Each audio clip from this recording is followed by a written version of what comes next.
Good morning, everyone. This is Dan O'Sullivan with your Bucks Island Area Fishing Report for Saturday, August the 17th. Hey, we're going to be joined by our guest commentator, Tracy Robinson. But other than that, we're going to have Lee, Tom, and Gentry doing their lakes. We'll be right back with what the guys have to say.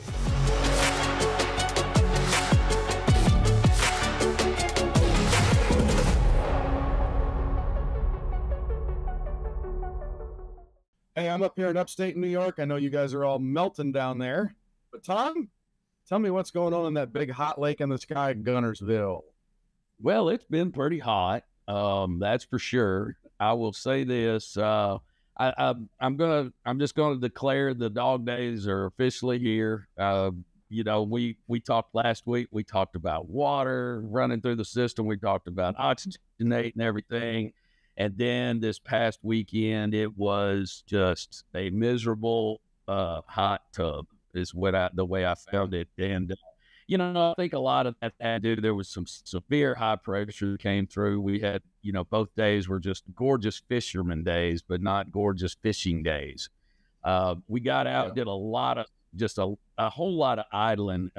Fish are just, it's unbelievable. There's so much bait out there right now that just about any point, cut, dip, doodolly, whatever you want to call them, on the river channels got bait sitting there, and there's fish all over them. I'm sure there's a lot of trash fish in there, but we did see a lot of bass, and just had a tremendously tough time trying to get any of them to commit to anything. We did some scoping. We threw a lot of dragon baits. Even tried some things that might elicit a strike, and it just was extremely tough. So I'm hoping some other people found it that way, and I haven't just lost the juju, but it was a tough weekend for sure. That's when I would turn to one of them little drop shot rigs or a Nico rig or something like that. Oh, yeah. Okay, tell me something about maybe brim. Is there a brim bite going on, or the catfish moving? What's going on the lake? Well, the catfish are always out there. I've seen a lot of big rigs out in the middle of the channel catching catfish. We've had some big catfish tournaments that have gone on. So those things, there's a skill to it, I know, but and I think a lot of it is what kind of bait you use and how long you let it steam or something. I don't know, but there's a lot to that. One thing I can tell you, we saw a lot of crappie on the river channel ledge. I got a lot of pictures of fish that were set up on stumps out at 20 to 25 foot of water, which I find very, extremely interesting. No crappie rigs in the boat, but pretty cool. Brim bite, anywhere around a boat dock, you're going to still be able to pick up some brim. Probably a little tougher to get eating size ones like that, but maybe in the evening time, early in the morning, you probably catch some eaters. But during the day, you're just going to get some bait stealers, I think. But that's brim for you. Tom, we appreciate everything, brother, every week, and we'll talk to you again soon. Hey, we got our good friend Lee Pitts joining us. Mr. K2, what's going on up there on Weiss Lake? Well, I'll tell you what, the last couple of weeks, you've needed that K2 cooler because it has been hot up in here. It's, it's just that, it's the just typical summertime fishing. It's hot. You got to hit it early in the morning. And it's just one of those deals when you hear those old locusts or whatever they are start stinging in the trees, it's time to pack it up.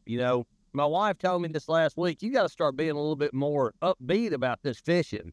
I'm like, when you think you're about to pass out there because it's so hot, it's hard to really, really be ecstatic about flipping.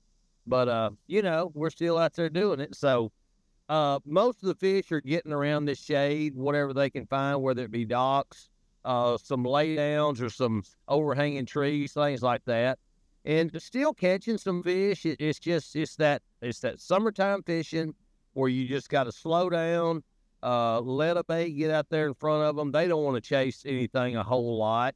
Even with our top water bites, I went back this week to one old school. I had on a tiny torpedo going around the outskirts of some weed beds and out some points and caught fish. It's just something you got to slow it down. Once the sun gets up, go to that Texas rig worm, either a shaky head or something like that you can just lay it out there and let them come pick it up. Is that a deep bite, or is that just anything that you're wanting to make sure you do that with? Even our deep fish, it's something about this time of year there's a better oxygen content up shallow than it is out there in the deep water. You can still catch some deep, but most of the fish they're getting either by current or boat wakes or something like that slosh those banks, get a little bit better oxygen.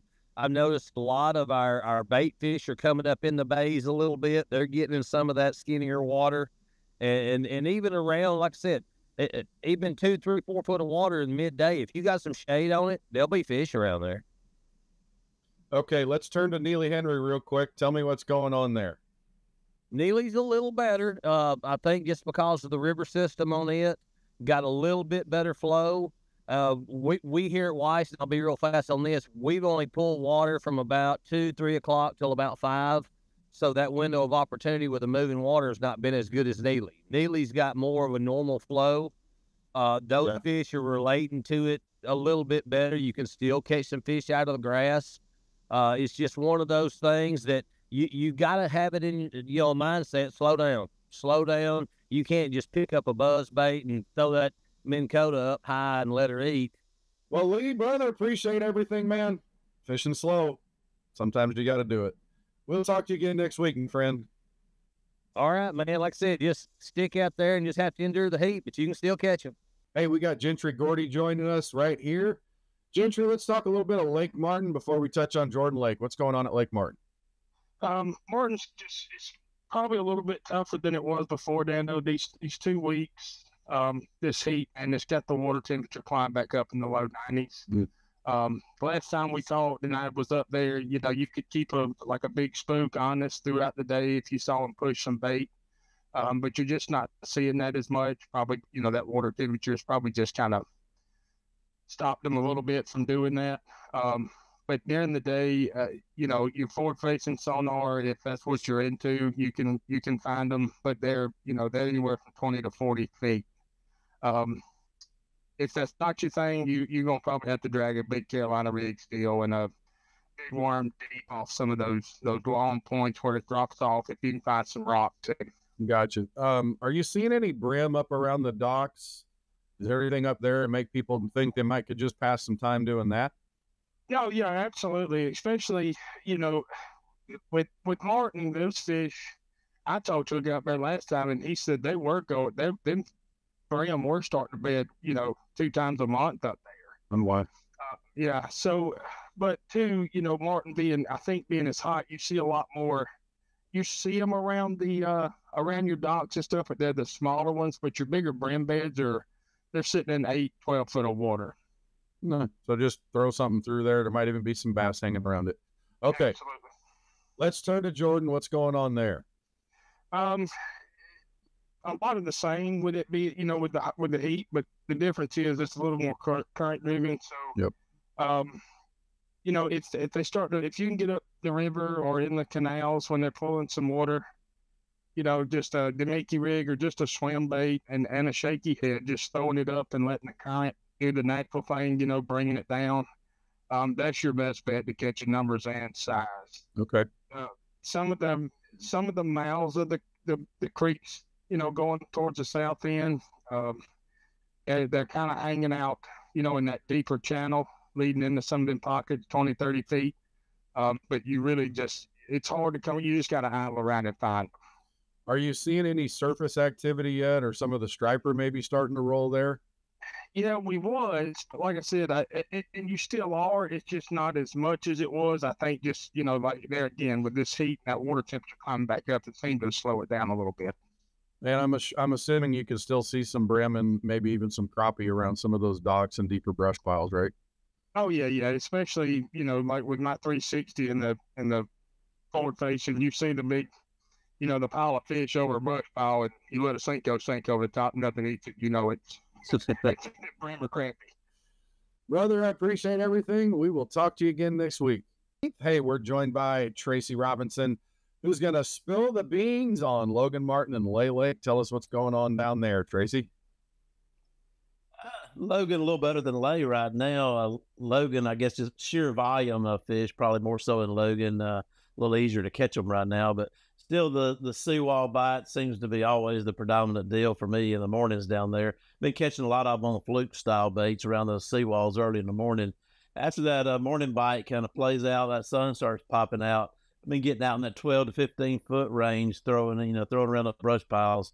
A couple of different baits there. I've actually been throwing a little bit of a spinner bait coming over those brush piles, and then jig and just plastic finesse type stuff. Has been working for me in those brush piles. But main thing I'm kind of looking for is trying to, I guess fall and probably rushing it a little bit, but I am starting to see some of those bait fish pile up on those flats. I haven't really caught the fish up there yet, but I'm starting to see the bait really getting up on those river bars and flats, and every now and then I'll see a few fish busting in them. But that's probably the key over the next couple of weeks as we start this kind of transition here late summer. That's the deal at Logan right now for me. At Lay, a little bit tougher down there. That early bite, top water, I'm still getting a few frog bites around the clumps of grass. Went down one day last week and punch, heavyweight. Never got a bite. I'm trying to get ready for that ABT championship down there, in a couple of weeks out now. But it's really tough at Lay right now. I can't sugarcoat it and tell you it's really good down there. It's a tough bite. You can get bit pretty good early, but once that sun pops out, I really haven't got dialed into much down there. Slow bite. Is that tournament going to be one early, or is there going to have to be something you develop in the afternoon?